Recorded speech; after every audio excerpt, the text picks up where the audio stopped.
A romance. A romance! After the box office disappointment and critical backlash of Mallrats, Kevin Smith was in a tough position and had one chance to redeem himself. So he wrote Chasing Amy.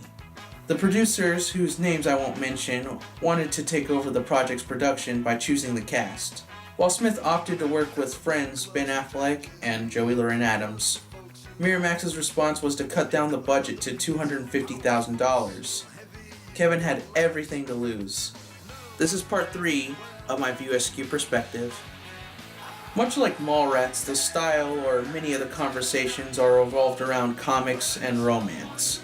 Instead, this time it's revolved around comic book creators Holden and Banky, creators of Bluntman and Chronic, a famous comic book within the Viewaskew universe. The story of Chasing Amy is about Holden falling in love with Alyssa.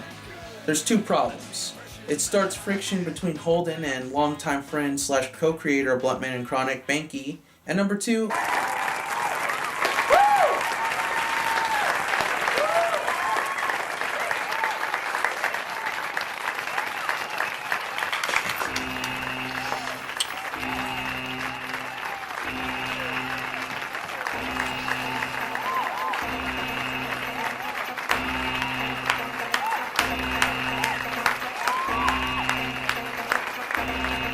in all honesty, this would stop a guy immediately in his tracks.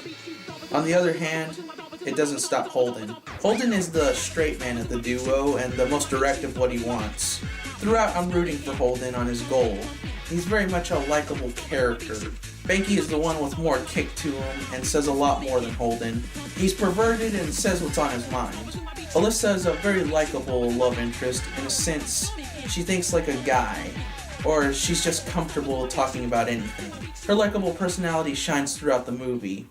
For years, in this industry, whenever an African-American character, hero or villain, was introduced, usually by white artists and writers, they got slapped with racist names that singled them out as Negroes. Hooper X, a black empowerment figure who on the lowdown is gay, he uses the charade as a way to sell his comics, which leads to some of the funniest scenes in the movie. My book, White Hating Coon, don't have none of that bullshit. The hero's name is Maliqua, and he's a descendant from the black tribe that established the first society on the planet, while all you European motherfuckers were still hiding in caves and shit, all terrified of the sun.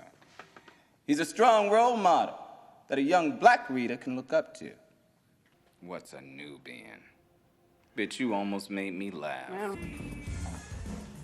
Assalamu alaikum, little brother. Could you sign my comic? Hey, you see that man right there? He the devil, understand? Never take your eye off the man.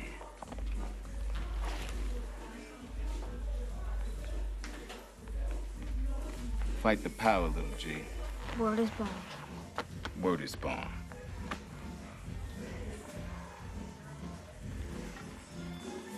Look at what I have to resort to for professional respect. He's a very entertaining character and a great addition to the cast. Jay and Silent Bob return for 10 minutes of the movie.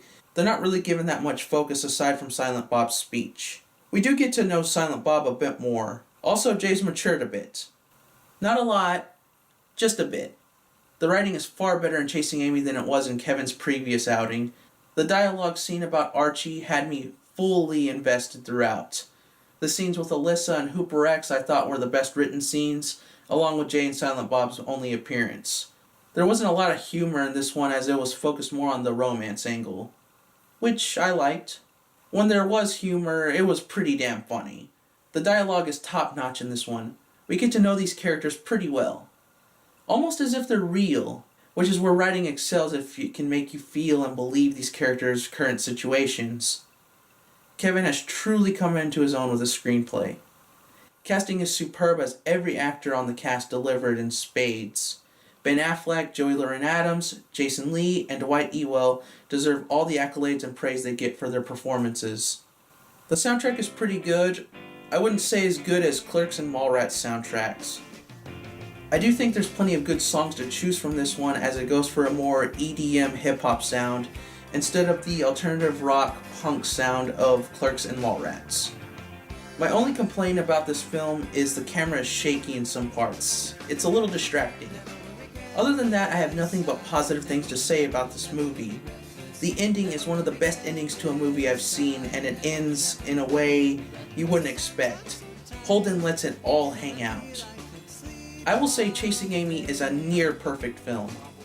At the end of Chasing Amy's box office run, it earned $12 million and positive reviews. Kevin Smith and company should be proud of this film effort. He really had something to say with this one.